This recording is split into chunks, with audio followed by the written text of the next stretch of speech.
3 విడతలుగా 21 లక్షల మంది రైతు 18 లక్షల మంది 22,22,067 మంది రైతులకు 17,869 కోట్ల రూపాయలు 15 ఆగస్టు నాటికి మేము మాఫీ చేయడం జరిగింది. దానికి సంబంధించి 18/7/2024 11,34,412 మంది రైతులకు 6,034 కోట్ల 96 లక్షలు మొదటి దఫా రైతుల ఖాతాలలో ₹1,00,000 వరకు ఉన్న రుణమాఫీని ఆ రోజు చేయడం జరిగింది. ఫేజ్ 2లో 30/7/2024 నాడు 6,40,823 మంది రైతులకు 6,190 కోట్ల రూపాయలు ₹1,00,000 వరకు రుణమాఫీ ఉన్న వాళ్లకు రుణాలు ఉన్న వాళ్లకు ఖాతాలో రెండో విడత వేయడం జరిగింది. మూడవ విడత 15 ఆగస్టు 2024 నాడు 4,46,832 మంది రైతు కుటుంబాలకు 5,644 కోట్ల 25 లక్షలు 3 విడతలల్లా 17,869 కోట్ల రూపాయలు 22,22,067 మంది రైతు కుటుంబాలకు మేము మాఫీ చేయడం జరిగింది, వాళ్ళ ఖాతాలో వేయడం జరిగింది. నిన్న 30/11/2024 నాడు 2,747 కోట్ల రూపాయలు మహబూబ్ నగర్ జిల్లాలో చివరి విడతగా 4వ విడతగా గతంలో సాంకేతిక లోపాలతోటో లేదా రేషన్ కార్డుల విషయంలో కొంత గందరగోళం ఉండడమో లేదా బ్యాంకులు వివరాలు అందించడంలో కొంత తాత్సారం చేయడమో రకరకాల కారణాల చేత 3,13,897 రైతు కుటుంబాలకు 2,747 కోట్ల 67 లక్షలు నిన్న వాళ్ళ ఖాతాలో వేయడం జరిగింది. టోటల్గా 25,35,964 రైతు కుటుంబాలకు 20,616 కోట్ల రూపాయల 89 లక్షలు ఈరోజు రైతులకు రుణమాఫీ చేసిన చరిత్ర కాంగ్రెస్ పార్టీది. కాంగ్రెస్ ఇచ్చిన 2 లక్షల రూపాయల రుణమాఫీ గ్యారంటీది.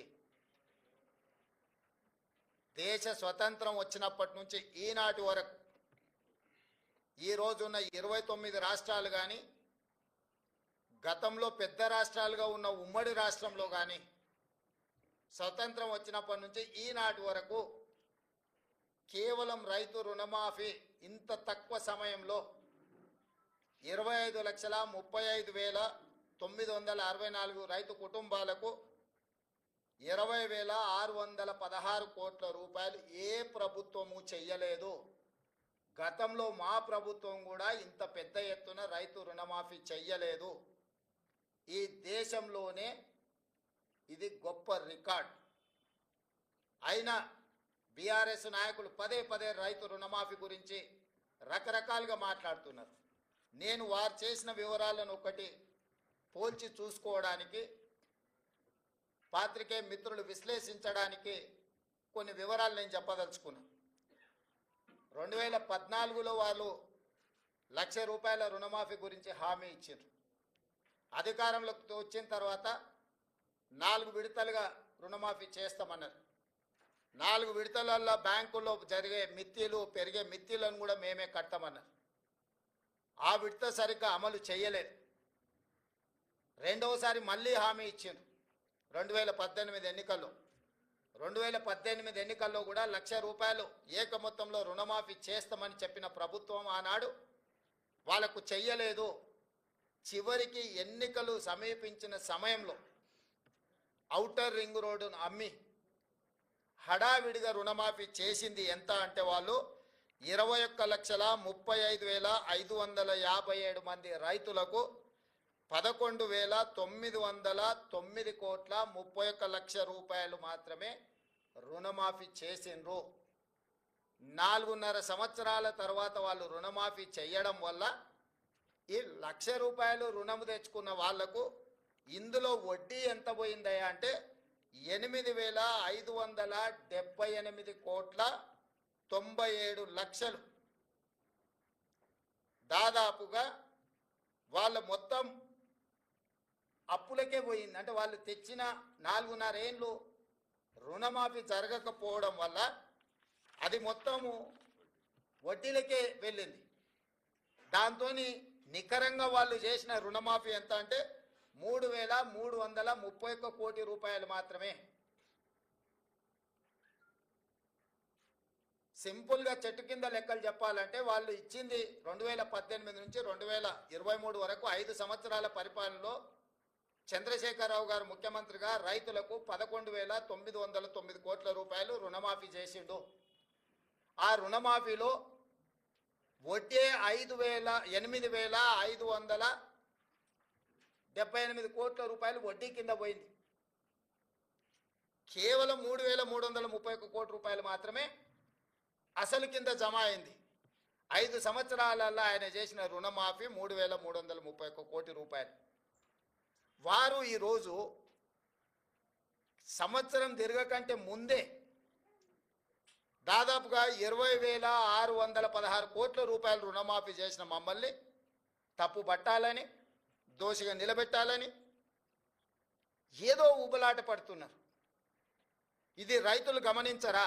రైతులకు అర్థం కాదా? ఎందుకంటే రైతు అప్పు తెచ్చుకున్నది, రైతు మిత్తి చెల్లించింది, రైతు రుణమాఫీ జరగక బాధపడ్డది రైతు. ఈరోజు మేము వేసే సొమ్ము రైతుల ఖాతాల్లో ప్రత్యక్షంగా పడుతుంది. కాబట్టి తద్వారా రైతులు ఎంత ఆనందంగా ఉన్నారో ఈ విషయాలను పరిగణలోకి మీడియా మిత్రులు కూడా తీసుకోవాలి. ఇప్పుడు మీరు రైతు బంధు వానాకాలము బకాయి పెట్టి పారిపోతే మీరు పెట్టిన బకాయిని కూడా వస్తానే 7,625 కోట్ల రూపాయలు మేము చెల్లించిన వానాకాలం రైతు బంధు. ఇప్పుడు ఇందులో కూడా మీరు చాలామందికి 1,00,000 రూపాయల వరకు ఉన్న రుణాలు మీరు చెల్లించకపోవడంలో, అసలు మిత్తి ఏది చెల్లించకపోవడం వల్ల 20 లక్షల మంది రైతులు దాదాపుగా కొత్తగా తీసుకున్న రుణాలు కాదు, 2018 నుంచి 2023 వరకు మళ్ళీ రెన్యువల్ చేసుకున్నారు ఆ అప్పును వాళ్ళు. ఇవాళ వాటన్నిటినీ మేము చెల్లించాల్సిన పరిస్థితి వచ్చింది. అందుకే మేము 12/12/2018 నుంచి 9/12/2023 వరకు ఆ 5 సంవత్సరాలలో బ్యాంకులలో తీసుకున్న అన్ని అప్పులను మేము కట్టినాం. చంద్రశేఖరరావు పరిపాలించిన 5 సంవత్సరాల కాలంలో రైతులు చేసిన అప్పు 12/12/2018 అంటే రెండోసారి చంద్రశేఖరరావు గారు ప్రమాణ స్వీకారం చేసిన రోజు నుంచి చంద్రశేఖరరావు గారు దిగిపోయి మేము ప్రమాణ స్వీకారం చేసి మొదటి రోజు అసెంబ్లీ ప్రారంభించే తారీఖు వరకు దాదాపుగా 5 సంవత్సరాల పూర్తి కాలంలో రైతులకు ఉన్న 2 లక్షల రూపాయల వరకు రుణమాఫీని మేము చేసి రైతుల పట్ల రైతు పక్షపాతిగా మా ప్రభుత్వం ఉన్నదని మేము నిరూపించుకున్నాము. అది రుణమాఫీ విషయం. రైతు బంధు మీరు వానాకాలం బకాయి పెడితే మేము వచ్చినెంబడే ఆ బకాయి ఇచ్చినాం. ఇప్పుడు నేను మళ్ళీ రైతులకు మాట ఇస్తున్నా, సంక్రాంతి పండుగ తర్వాత రైతు భరోసా మీ ఖాతాలలో వేసేది సోనియమ్మ గ్యారంటీ, ఇందిరమ్మ ప్రభుత్వము.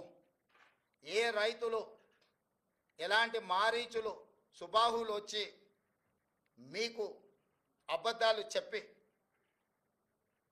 ఆనాడు పురాణాలలో విశ్వామిత్రుడు యజ్ఞం చేస్తుంటే రాక్షసులు ముఖ్యంగా మారీచుడు సుబాహులు వచ్చి ఆ యజ్ఞాన్ని భగ్నం చేయాలని ప్రయత్నం చేస్తే రామలక్ష్మణులు ఎట్లయితే కాపలా కాసి విశ్వామిత్రుడు చేపట్టిన యజ్ఞాన్ని సంపూర్ణంగా పూర్తి చేసిండ్రో ఈనాడు కూడా మా ప్రభుత్వము రైతు భరోసా కొనసాగిస్తుంది. సంక్రాంతి పండుగ తరువాత సోనియా గాంధీ గారి గ్యారెంటీగా నేను చెప్తున్నా, మీ రైతు భరోసా మీ ఖాతాలో పడుతుంది. ఎవరిని నమ్మకండి.